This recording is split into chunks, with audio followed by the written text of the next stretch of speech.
제가 한국에 있을 때에 청년대학부, 제법 큰 교회에 청년대학부를 인도하고 또 수련회 강사로 나갈 때가 있었습니다. 외부 청년 수련회 강사이기 때문에 청년들에게 인생을 걸고 또 인생이 획기적으로 바뀌는 은혜를 좀 끼치고자 설교 준비를 하고 이제 곧 이제 수련회로 출발하려고 준비하고 가방을 싸고 옷을 입고 타이를 메고 이렇게 집 앞을 나가고 있는데, 저희 집 아들 큰애가 그때는 유치원 6살 7살 된 요 애가 아빠를 물끄러미 쳐다보더니 아빠 어디가? 그래 아빠 오늘 우리 청년 형아 누나들에게 말씀 전하러 가. 그러니까 우리 아들이 쓱 아래 위로 쓱 쳐다보더니 하는 말이 딱 뒤로 돌아서면서 하는 말이 은혜가 있어야 할 텐데 하더라고요. 지금도 저는 잊혀지지가 않습니다. 은혜가 있어야 할 텐데. 그 돌아오는 그 수련회 강사로 가는 제 마음 안에 정말 은혜가 있어야 할 텐데, 이 아이의 마치 어른의 음성을 따라하듯이 주는 음성이 저에게는 꼭 성령의 음성처럼 들렸습니다. 우리 옆에 분에게 한번 축복합시다. 은혜가 있어야 할 텐데. 시작. 감사합니다. 오늘 이 자리에 예배하시는 모든 분들에게는 이미 은혜가 있는 줄 믿습니다. 우리 주님 세운 교회 또 함께 말씀을 나누고 또 우리 주님 세운 교회가 우리 교회가 되는 순간, 이것이 저에게는 가장 큰 은혜고, 우리 박 목사님과 말씀으로 교제하고 배우고 하는 시간이 저에게 너무 큰 은혜가 됩니다. 새벽기도 시간 여러분 온라인으로 들으신 분들은 아시겠지만 베드로 전서의 말씀은 시련과 고난을 넉넉히 이기는 뭐라고요? 안 들으시는군요. 이기는 은혜에 대해서 말씀드렸습니다. 그러면서 은혜의 정의에 대해서 한 문장으로 외우시라고 꼭 말씀드렸죠. 여러분이 목사님에게 은혜 받았습니다, 은혜롭습니다 말할 때 그 은혜의 정의를 알아야 된다고 말씀드렸습니다. 복습을 해보면 은혜는 하나님이 받을 자격이 없는 자에게 주시는 선물이며 호의다 라고 말씀드렸습니다. 받을 자격이 없는 자에게 주시는 선물 또는 호의라고 말할 수 있습니다. 우리가 누군가 인사할 때 참 권사님, 집사님, 목사님 은혜롭습니다 라고 하면 참 내가 예수 신앙 잘 갖고 있는 사람으로 생각되고, 제가 설교 끝나면 참 은혜 받았습니다 라고 하는 말을 들으면 오늘 내가 참 잘했구나 이런 생각도 듭니다. 미국의 탁월한 복음주의자인 존 파이퍼 목사님이가 한 성도님이 신앙 상담의 이메일을 보냈습니다. 안녕하세요 잔 목사님, 오늘 교회에서 가장 흔히 사용하는 단어 중 하나를 이해하기가 참 어려워서 목사님에게 부끄럽지만 편지를 보냅니다. 그 단어는 은혜입니다. The grace of God, 하나님의 은혜입니다. 종종 저는 목사님의 설교를 통해서 이 은혜는 받을 자격이 없는 자에게 주시는 호의이며 또 받을 자격이 없는 것을 얻는 것이라고 들었습니다. 그런데 고린도후서 19장 9절 내 은혜가 내게 족하니 내 능력은 약함에서 온전하여짐이라 라는 이 말씀에 참 한 가지 의문이 있었습니다. 왜 약함이 은혜가 될까요? 왜 부족함이 은혜가 될까요? 라고 하는 질문을 하면서 목사님 이 구절을 해석해 주세요 라고 메일을 보내신 겁니다. 내 은혜가 내게 족하니 내 능력은 약함에서 온전하여 짐이라 라는 이 구절에서 덜컥 이것이 왜 은혜일까 몰랐다 하는 메일을 보낸 겁니다. 그때 이 존 파이프 목사님은 이 성도님에게 편지를 보냅니다. 사랑하는 성도님, 은혜를 관심 갖고 은혜를 이해하는 것이 너무 귀합니다. 이 은혜는 두 가지 의미가 있습니다. 첫째는 아시는 바와 같이 은혜는 과분한 호의, 바로 받을 자격이 없는 자에게 주시는 선물입니다. 그런데 또 하나 은혜는 삶을 위한 힘이 되는 것이 은혜입니다. Grace as power for living, 바로 삶을 통해서 하나님이 공급해 주시는 힘이 은혜입니다. 그런 의미에서 은혜는 하나님의 선물이면서 힘입니다. 그렇기 때문에 약함 중에, 병든 가운데, 또한 고난 중에 은혜가 있는 것은 그것이 우리에게 힘이라고 느끼기 때문입니다. 그래서 성도님, 주님의 은혜에 자신감 있게 다가가세요.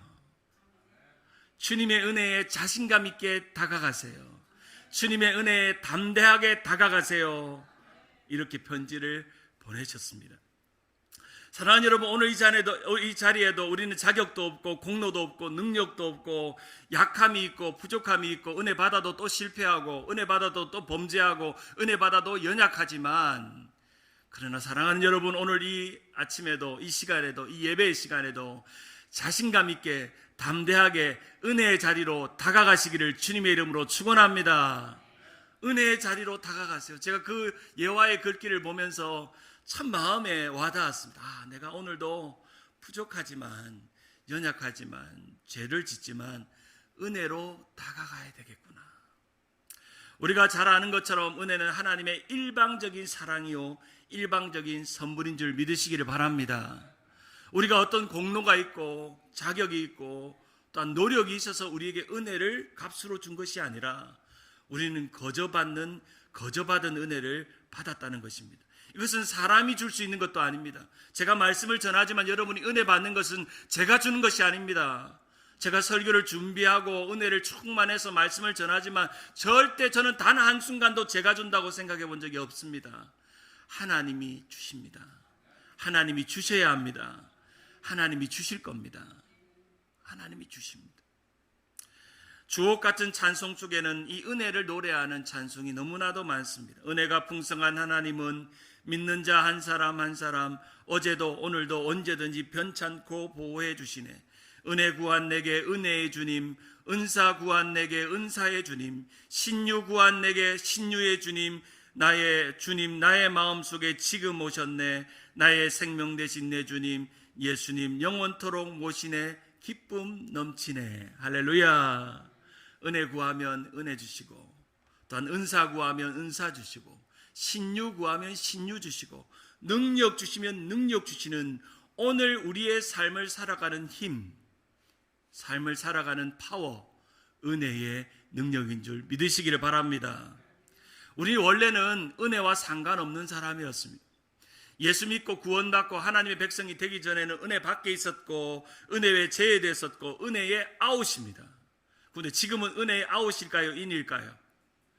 인이죠. 은혜 안에 있습니다. 그런데 우리의 신앙생활을 보면 어때 보면 햄버거 가게 이름처럼 인앤아웃입니다.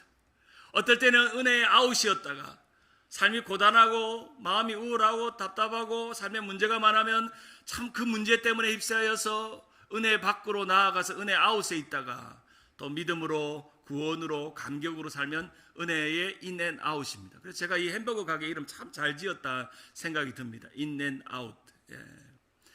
은혜 없는 인생이었습니다. 그리스도의 십자가를 붙잡고 그 십자가의 은혜로 우리는 은혜로 가까이 갈 수 있는 백성이 되었습니다. 로마서의 바울이 우리가 은혜의 복음을 들을 때에 꼭 기억해야 될 출발점 하나를 설명합니다. 로마서 3장 10절 우리 같이 한번 읽어볼까요? 시작. 기록된 바 의인은 없나니 하나도 없으며. 로마서 3장 23절 같이 한번 읽어봅니다. 시작. 모든 사람이 죄를 범하였음에 하나님의 영광에 이르지 못하더니. 바울의 로마서가 왜 복음의 은혜의 복음인 이유는 우리의 죄된 본성과 의인이 아닌 우리의 정체성 때문입니다. 우리는 죄인이고 의인이 아닙니다. 그래서 은혜가 없었습니다. 은혜와 상관없었습니다. 은혜와 밖에 있었던 사람들이었습니다. 에베소서 2장 12절에 보면 그때 너희는 그리스도 밖에 있었고 이스라엘 나라 밖의 사람이라. 약속의 언약들에 대하여 외인이요 세상에 소망이 없고 하나님도 없는 자이더니 이제는 전에 멀리 있던 너희가 그리스도 예수 안에서 그리스도의 피로 가까워졌느니라. 믿으시는 분들만 아멘 하시기 바랍니다. 그리스도의 피로 은혜 밖에 있었고 은혜 밖에 외인이었고 은혜 안에 없던 우리들이 그리스도 때문에 그리스도의 십자가로 은혜 안에 나아갈 수 있게 된 것입니다. 바로 그것이 우리가 깨닫는 은혜입니다. 아하, 로마서 3장을 보았더니 우리는 죄인이었고 의인이 아니었구나. 그래서 우리는 은혜가 필요했구나. 우리는 은혜가 없어서는 안 되는 인생이었구나. 아하, 그렇구나. 예수 그리스도 십자가가 은혜구나. 십자가를 붙들면 은혜로 가까이 갈 수 있구나. 십자가를 붙들면 은혜로 가까이 갈 수 있구나. 아하, 이것이 은혜로구나. 아하, 하나님의 은혜로 있을 데 없는 자, 왜 구속하여 주는지 난 알 수 없도다. 나 같은 죄인 살리신 주 은혜 놀라와. 아멘. 그레이스 앞에 미국 사람들이 붙인 멋진 표현 하나가 있잖아요. Amazing Grace잖아요. 미국의 사회가 재난을 만나고 전쟁을 만나고 어려움을 만나면 미국인들이 내셔널 앤썸만큼 자주 부르는 노래, 국가보다 자주 부르는 노래가 Amazing Grace입니다. 그래서 미국 사회가 고난을 만나고 어려움을 만나면 그래도 신앙의 힘으로 돌아가려고 하는 관성이 있어서 정말 하나님 미국을 축복해 주시는 것 같습니다. 청교도의 신앙, 또 아주사 대부흥운동, 미국의 대부흥운동, 그리고 하나님의 말씀들이 세워져 있는 교회들이 여전히 존재하기에 국가적인 위기가 만나고 어려움이 만나면 Amazing Grace 하면서 찬양하는 그런 민족이 미국인 것 같습니다. 특별히 Amazing Grace의 노래의 가사의 배경이 되는 18세기의 존 뉴턴을 여러분 기억하실 겁니다. 아프리카 흑인을 잡아서 노예로 팔아 넘겼던, 그리고 노예를 팔아서 한몫 잘 챙기고 부자로 살았던 존 뉴턴이 어느 날 주님의 은혜를 경험하고 회심하게 됩니다. 1754년 그의 인생이 획기적으로 바뀌는 구원의 감격을 경험합니다. 그리고 나서 성경을 읽다가 바울의 신앙 고백이 자신의 신앙 고백이 되어버립니다. 고린도전서 15장 10절 그러나 나의 나된 것은 하나님의 은혜로 된 것이니 내게 주신 그의 은혜가 헛되지 아니하여 내가 모든 사도보다 더 많이 수고하였으나 내가 한 것이 아니요 오직 너와 함께 하신 하나님의 뭐라? 은혜로라 고백하는 뉴턴입니다. 자신의 인생이 이전에 물질도 자랑도 명예도 돈도 하나님의 은혜와 바꿀 수 없다는 것을 깨닫고 그의 일생이 목회자가 되고 복음을 전하는 전도자가 되어서 우리가 잘 아는 Amazing Grace 이 찬양을 만들게 된 것이죠. 사랑하는 여러분, 여러분의 인생을 획기적으로 바꾼 게 뭡니까? 돈입니까? 명예입니까? 아니면 미국 이민 잘 온 겁니까? 여러분의 인생을 획기적으로 바꾸는 터닝 포인트는 은혜인 줄 믿으시기를 바랍니다. 은혜가 나를 바꾸는 것입니다. 오늘도 나의 삶 속에서 은혜를 갈구하고 은혜를 사모하며 살아가야 됩니다. 저는 오늘 은혜로다, 은혜로 산다네라고 고백하면서 세 가지로 여러분에게 도전하기 원합니다. 첫째로, 우리는 은혜로 구원받는 죄인이라는 것을 한순간도 잊지 말아야 한다는 사실입니다. 나는 지금 의인이지만 은혜 받은 죄인이었다는 것을 기억해야 합니다. 바로 십자가의 공로, 십자가의 능력이 아니고서는, 그 은혜가 아니고서는 내가 살 수 없고 존재할 수 없다는 사실입니다. 에베소서 2장 7절 9절 말씀을 보면 우리 같이 한번 읽어볼까? 이는 그리스도 예수 안에서, 시작, 이는 그리스도 예수 안에서 우리에게 자비하심으로써 그 은혜의 지극히 풍성함을 오는 여러 세대에 나타내려 하심이라. 너희는 그 은혜에 의하여 믿음으로 말미암아 구원을 받았으니 이것은 너희에게 난 것이 아니요 하나님의 선물이라. 행위에서 난 것이 아니니 이는 누구든지 자랑하지 못하게 함이라. 아멘. 우리의 자랑은 우리의 행위나 공로가 아닙니다. 우리의 자랑과 기쁨은 은혜입니다. 우리의 만족과 행복은 은혜입니다. 오늘도 이 시간에 그 은혜를 충만하게 경험하는 그 은혜로부터 흘러나오는 자랑이 넘치시기를 주님의 이름으로 축원합니다. 은혜가 우리의 자랑입니다. 제가 지난 새벽기도 때 그런 말씀 드렸어요. 은혜의 반대말이 뭔가? 은혜의 반대말이 뭔가? 은혜의 반대말은 자기 공로입니다. 자기 노력입니다. 은혜는 하나님께서 받을 자격이 없는 자에게 주시는 한없는 선물이었다면, 이 은혜의 반대말은 인간이 교만하여 자기 공로로 모든 것을 이룰 수 있다고 하는 마지막 날에 심판받는 것입니다. 그래서 어떤 이들은 은혜의 반대말은 심판이라고 말합니다. 그런 것 같습니다. 은혜는 구원이지만 은혜의 반대말은 심판입니다. 자기의 노력, 자기의 생각, 자기의 기준을 가지고 살다가 은혜 없이 사는 사람은 바로 마지막에 심판받습니다. 선물이라는 이 헬라어 단어 도론이라는 단어는 우리가 흔히 말하는 기프트라는 의미도 있지만 원래 이 도론이라는 헬라어 단어의 원어의 의미는 임금님이 주시는 하사품을 의미합니다. 하사품. 임금님이 여봐라 이리 오너라, 오늘 너에게 하사품을 내리겠노라 하면서 임금님이 하사품을 이렇게 땅을 주든지 뭐 집을 준다든지 그런 선물을 주는 하사품입니다. 사랑하는 여러분, 오늘도 하나님, 왕 대신 하나님이 주시는 하사품을 많이 받으시기를 주님의 이름으로 축원합니다. 하사품을 많이 받으면 그 사람은 공신입니다. 공신. 왕을 잘 모신 공신입니다. 어떤 신학자는 은혜를 이렇게 표현합니다. 은혜는 하나님의 너그럽고 관대한 사역이다. 은혜는 하나님이 오늘도 우리의 죄인들을 부르셔서 변화시켜서 양육시키고 훈련시키고 제자되게 하시고 믿음을 갖게 하시고 교회로 모이게 하시고 신앙생활하게 하시고 복음을 전하게 하시는 그러한 모든 사역의 원천이 은혜라는 겁니다. 하나님 혼자서 다 하실 수 있는데, 하나님 혼자서 다 할 수 있습니다. 귀찮게 우리를 끼워줍니다. 제가 어떤 걸 막 무거운 걸 들 때 어린애 애들이 와가지고 제가 좀 도와줄게요 하면 귀찮잖아요. 그런데 넉넉한 어른은 얘야 너도 한번 들어봐, 같이 들자 하고 무거운 걸 같이 들듯이, 할아버지가 손주들과 함께 귀찮지만 손주가 이 일을 배우기 위해서 함께 무거운 걸 들듯이, 마찬가지로 하나님은 은혜로우신 하나님이시고 모든 것을 혼자서 다 하실 수 있지만 그 은혜로운 사역에 우리를 끼워 주십니다. 얼마나 감사합니까? 얼마나 감사합니까? 온 우주 만물을 받으시고 전 은하계와 전 변들을 통해서 하나님은 스스로 찬양 받으시고 예배 받을 수 있지만, 오늘도 우리의 입에 딸싹거림을 통해서 오늘 또 귀한 김상철 집사님의 귀한 찬양, 뜨거운 찬양을 통해서 우리가 예배하게, 우리가 뭐라고 오늘 이 아침에 작은 목소리로 우리의 찬양을 받으시는지, 우리에게 뭐 주시려고? 은혜 주시려고.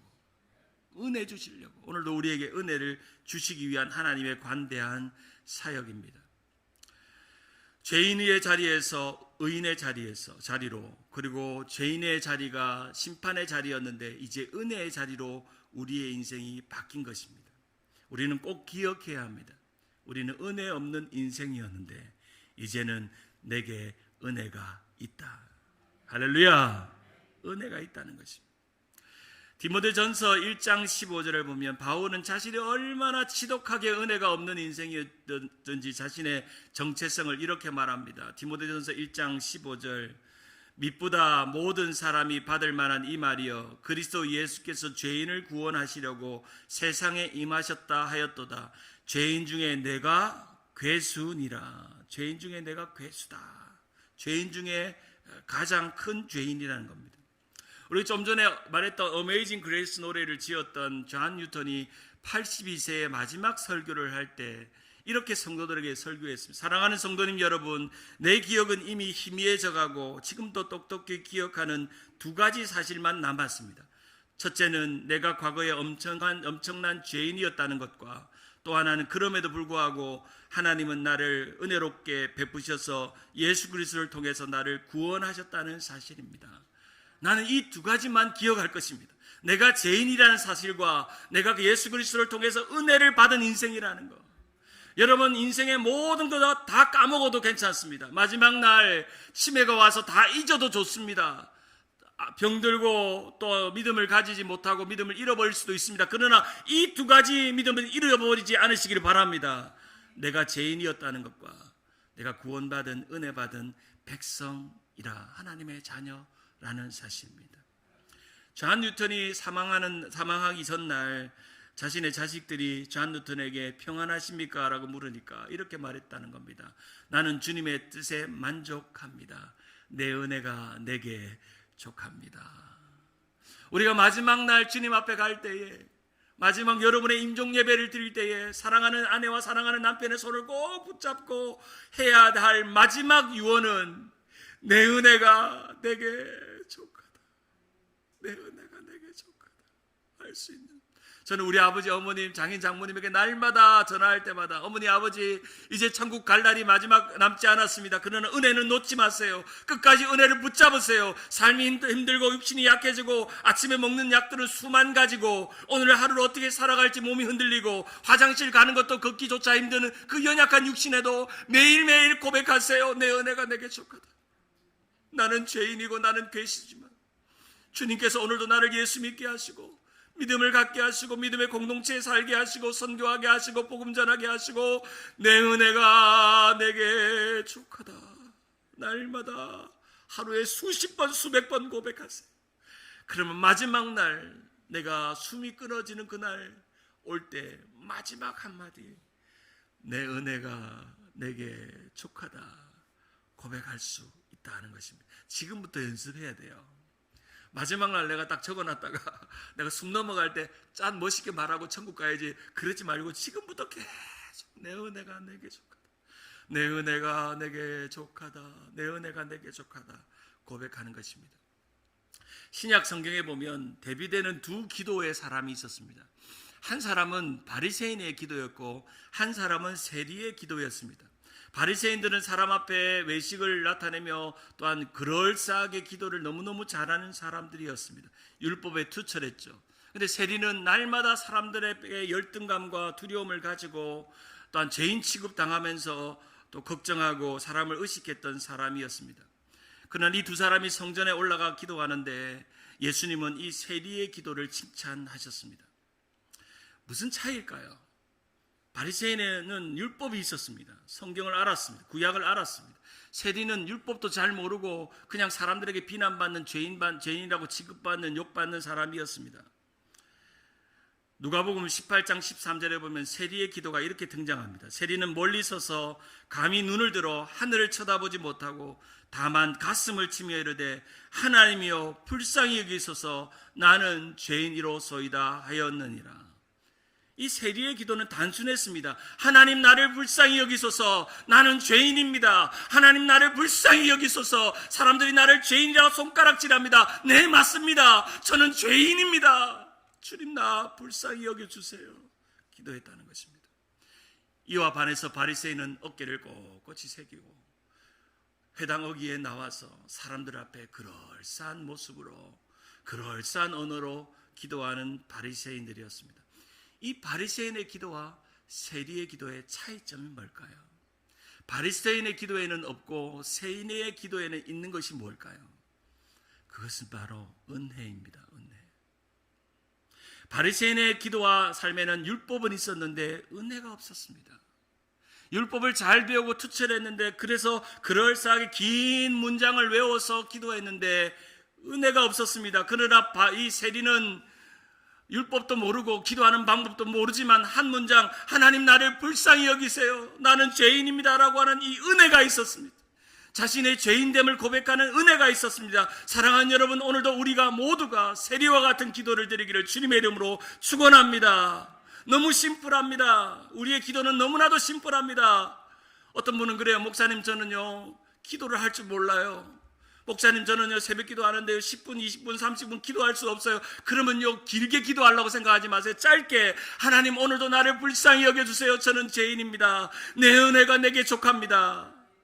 이거 한 1000번만 외워보세요. 1000번만 기도해보세요. 그럼 눈물이 안 쏟아지면 여러분은 은혜가 없는 것입니다. 구원을 못 받은 겁니다. 여러분이 기도할 때 이 짧은 문장으로 계속 반복해 기도해보세요.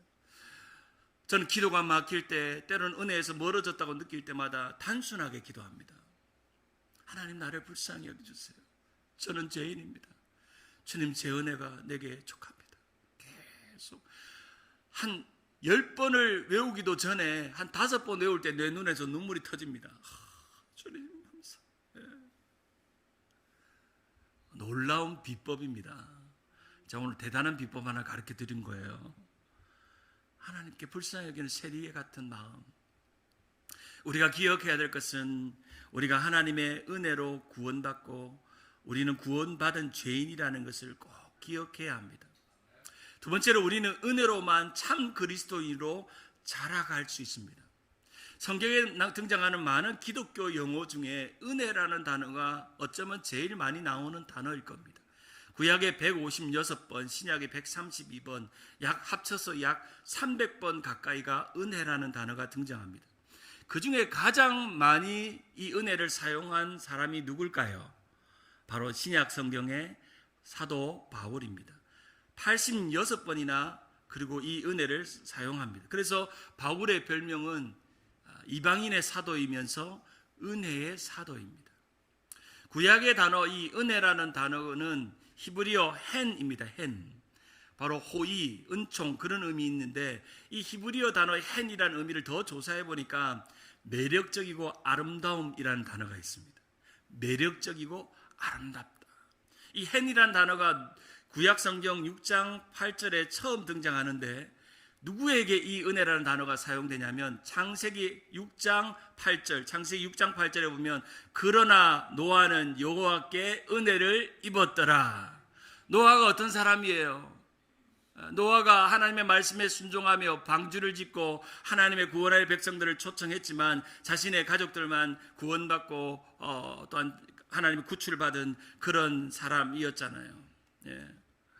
그 노아가 하나님 말씀에 순종하고 은혜를 입었다는 거예요. 은혜를. 그럼 노아의 삶이 얼마나 아름답고 매력적인다는 거예요. 사랑하는 여러분, 은혜 받은 사람은 이 세상에 어떤 사람보다 매력적일지 믿으시기를 바랍니다. 매력적인 사람은요 바로 은혜 받은 사람이에요. 은혜 받은 분. 자, 우리가 어떤 수련회 끝나고 예배당 끝나고 갈 때 여러분의 모습이 제일 예쁘더라고요. 아름다워요. 제일 멋있어요. 목사가 설교 끝나고 은혜 받았습니다 하실 때 얼마나 아름다운지. 바로 헨, 매력적인 사람이 되는 것입니다. 헬라어의 카리스라는 단어, 이 은혜라는 단어는 바로 신약 성경에 155번이나 등장하고 사도 바울이 많이 사용하는 단어입니다. 바로 카리스, 은혜. 그래서 제가 설명했죠. 카리스마가 바로 이 카리스에서 왔다는 거예요. 은혜로운 사람 보고 카리스마 있다 그러는 거예요. 사랑하는 여러분 모두가 카리스마가 있는 사람 되기를 주님의 이름으로 축원합니다. 은혜가 있는 거죠. 근데 흥미로운 건 성경에 이렇게 많은 은혜라는 단어를 사용했는데 예수님은 이 은혜라는 단어를 많이 사용하지는 않으셨습니다. 예수님은 이 은혜라는 단어를 많이 사용하지 않았습니다. 왜냐하면 그 이유를 학자들이 연구해보면 왜 예수님께서 은혜라는 단어를 왜 사용하지 않았냐면 예수님 그 자체가 은혜이기 때문입니다. 예수님 자체가 은혜이기 때문입니다.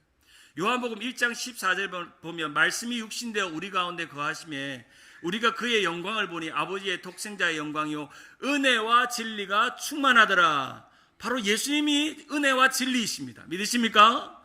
예수님 자체가 은혜입니다. 요한복음 1장 16절에 보면 우리가 다 그의 충만한 데 받으니 은혜 위에 은혜르라.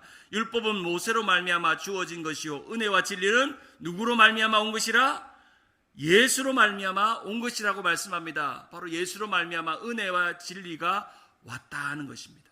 그러면 우리가 은혜 안에 자라가려면 은혜이신 예수님 안에서 자라가는 것입니다.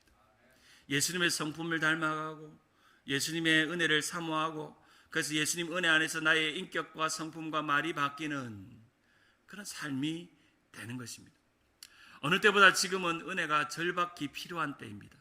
우리 다민족 기도회를 우리가 다음 주에 함께 모여서 많이 가져서 이 나라 이 민족이 은혜가 있도록 기도해야 합니다. 교회들이 은혜가 있도록 기도해야 합니다. 비상한 시대에 비상한 기도의 사람이 비상한 일을 할 수 있습니다. 비상한 시대에 비상한 기도로 비상한 일을 이루어가는 것입니다. 바로 은혜이신 예수님을 닮고 예수님을 배워가고 예수님을 깨닫는 그것입니다. 히브리서 12장 14절에 보면 모든 사람과 더불어 화평함과 거룩함을 따르라. 이것이 없이는 아무도 주를 보지 못하리라. 너희는 하나님의 은혜에 이르지 못하는 자가 없도록 하고 또 쓴뿌리가 나서 괴롭게 하여 많은 사람이 이로 말미암아 더럽게 되지 않게 하여. 여기서 15절에 보면 재미난 구절이 등장합니다. 바로 하나님의 은혜에 이르지 못하는 자, 쓴뿌리로 괴롭히는 자가 서로 연결됩니다. 하나님의 은혜에 떨어져 나가는 사람이 없도록 하라고 권면하면서 너희 안에 그 은혜를 방해하는 쓴뿌리가 있다는 겁니다. 그리고 그 은혜를 괴롭게 해서 만드는 더럽히는 것들이 있다는 것입니다. 우리 안에 쓴뿌리가 있습니다. 악한 것들이 있습니다. 정욕이 있습니다. 상처가 있습니다. 눌린 마음들이 있습니다. 그런 마음들을 제거하지 못하면 우리는 은혜로 나아갈 수가 없습니다. 그 장애들을 뛰어넘어야 됩니다. 아픔을 뛰어넘어야 됩니다. 그래서 하나님과 더불어 화평할 때 비로소 하나님의 은혜에 점점점 가까이 갑니다. 성부 하나님은 모든 은혜의 하나님인 줄 믿으시기를 바랍니다. 성자 예수님은 은혜와 진리가 충만한 하나님인 줄 믿으시기를 바랍니다. 성령 하나님은 은혜의 성령인 줄 믿으시고 그 성부, 성자, 성령 하나님께로 더 가까이 가는 은혜로 자라가는 여러분 되기를 주님의 이름으로 축원합니다. 세 번째로 우리는 은혜 안에 참신한 가운데 더 강해져야 합니다. 오늘 읽었던 디모데후서 2장에 보면 사도 바울이 자신의 아들, 자신의 목회를 이어가는 후계자와 같은 디모데에게 주시는 따뜻한 권면이 있습니다.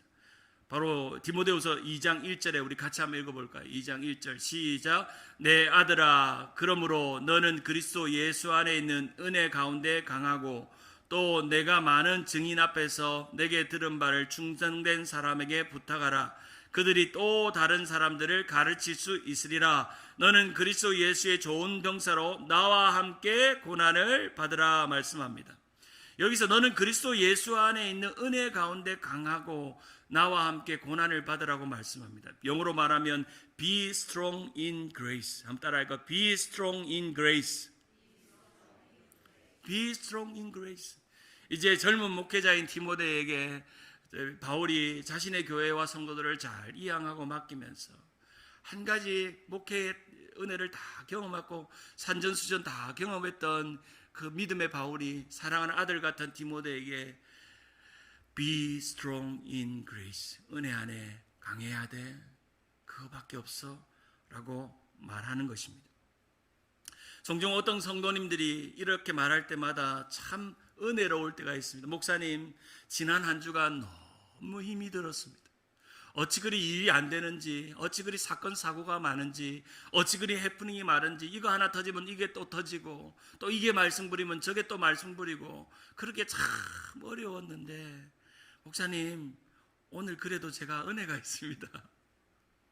그 문제가 문제같이 보이지 않습니다. 그 어려움이 어려움 같지 않습니다. 어려운 문제가 일어났을 때 세탁소 하는 집사님이 있었습니다. 아침에 출근했더니 기계가 고장이 났습니다. 하루 종일 그 더운 날에 씨름하고 겨우 고쳤습니다. 며칠 동안 잘 돌아가더니 또 고쳐서 문제가 일어났습니다. 그 파트를 열어가지고 쪼고 고치고 해도 해결이 안 됩니다. 그래서 이웃 세탁소를 하는 집사님을 불렀습니다. 쫓아왔습니다. 세탁물은 밀려 있습니다. 얼마나 피곤하고 짜증나고 힘든 일입니까? 그런데 그 모든 것이 쫙 하면서 고쳐가지고 기계가 잘 돌아가서 세탁물을 집어넣고 약품을 집어넣고 세탁물이 돌아갈 때 손을 붙들고 기도했습니다. 주님, 은혜입니다. 우리의 모든 사소한 일상의 일들이 은혜입니다. 그것을 불평거리, 원망거리, 걱정거리로 삼으면 은혜는 저 멀리로 떠나갑니다. 오늘도 매일같이 내 은혜가 내게 족하다 하면서 토요일날 가게 문을 다 닫으면서 그 집사님이 그런 이야기 했대. 속으로, 하나님, 오늘도 이분 한 주간 고난과 어려움과 문제가 많고 기계가 말썽 부렸지만 그래도 한 주간 먹고 살게 해주셔서 은혜입니다. 그래서 이분이 제일 행복한 건 뭐냐면 세탁소 하면서 주일 지킬 수 있는 게 은혜라는 거예요. 제가 마지막에 그분이 세탁소 문 닫는 날 가서 기도해 드렸는데 펑펑 우시면서, 이제 하나님, 내가 주님 잘 섬기고 이 세탁소 잘 하다가 주님께 헌금하고 섬길 수 있어서 얼마나 은혜입니까? 하면서 그 고백을 나누시는 거예요. 이분이 한국에서는 잘 나가던 분이거든요. 한국에서 재무부, 정부의 관료로 있다가 자식들 공부 잘 시킬 거라고 해가지고 재산 다 팔고 와가지고 처음 만난 사람이 세탁소 주인을 만난 거예요. 그래서 덜컥 세탁소를 샀는데, 뭣도 모르고 세탁소를 샀는데, 그게 20년, 30년 세탁소 하는 거예요. 그 세탁소 하니까 좋은 점은 새벽기도 왔다가 세탁소 문 열고 또 주일날 예배 드릴 수 있어서 너무 좋았다. 신앙생활 할 수 좋았다. 그것이 은혜였다는 것입니다. 참 신앙생활은 역설적입니다. 참 힘든데 은혜가 있습니다. 고난이 깊었는데 은혜도 더 풍성했습니다. 그것이 너무나도 역설적인 힘입니다. 바울도 그것을 알았습니다. 자신의 육체의 가시를 가지고, 육체의 질병을 가지고 하나님 앞에 여러 번 기도했습니다. 하나님, 이 질병이 복음 전하는데 방해가 되지 않도록 하나님 고쳐달라고 기도했더니 하나님이 그에게 이렇게 말씀하셨습니다. 나에게 이르시되, 고린도후서 15장 9절, 나에게 이르시되 내 은혜가 내게 족하도다. 이는 내 능력이 약한 데서 온전하여짐이라 하신지라. 그러므로 도리어 크게 기뻐함은 나의 약한 것들에 대하여 자랑하리니 이는 그리스도의 능력이 내게 머물게 하려 함이라.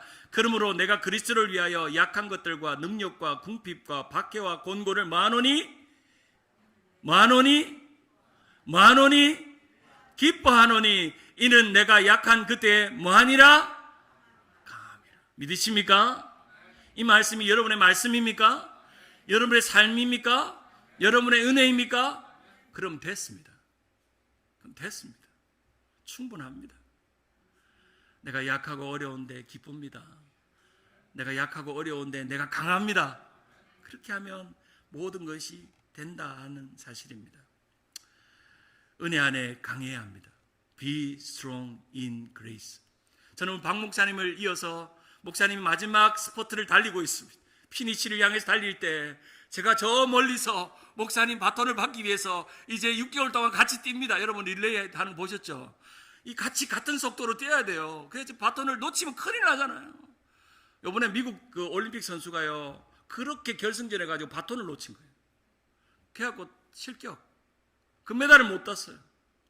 목사님이 부지런히 마지막 스파트로 6개월 동안 저랑 바톤을 주려고 달려올 때 제가 목사님보다 실력이 부족하지만 목사님 바톤 받으려고 이렇게, 그러면서 목사님이 저에게 이런 말 하실 거예요. Be strong in grace. 은혜 안에 신목사 강해야 돼 말씀하시라 생각합니다. 어떤 분이 은혜라는 그레이스라는 영어 5글자를 이렇게 말하고 썼던 것을 본 적이 있습니다. 그레이스라는 한번 보여줄 수가 있나요? 자막이 혹시? 5글자 그레이스라는 5글자가 이렇게 바뀌었다는 것이죠. God's rich at Christ's expense. 하나님의 희생을 통해 드러난 하나님의 부요하심. God rich at Christ's expense. 그거로 요약했다는 겁니다. 얼마나 멋진 표현이지. Grace. 하나님의 부요하심이 하나님의 은혜 안에 있습니다. 은혜보다 더 큰 것은 없습니다. 에베소서 6장 24절에 우리 주 예수 그리스도를 변함없이 사랑하는 모든 자에게 은혜가 있을지어다. 아멘.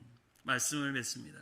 몇 년 전에 저희 집 앞에 갑자기 집 앞을 청소하기 위해서 거라지를 이렇게 여는데 불쌍한 강아지 한 마리가 저희 집 앞을 왔다 갔다 하는 겁니다.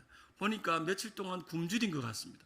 침을 질질 흘리고 기력이 없고, 그래서 강아지를 불러서 집 안으로 들어오니까 경계하고 들어오지 않는 겁니다. 그래서 먹이를 조금 챙겨다가 물이랑 챙겨서 주니까 먹지도 않는 겁니다. 그냥 주변을 서성거리며 무언가를 막 찾는 것 같습니다. 한번 사진 한번 띄워주실래요? 제가 사진을 찍었어요.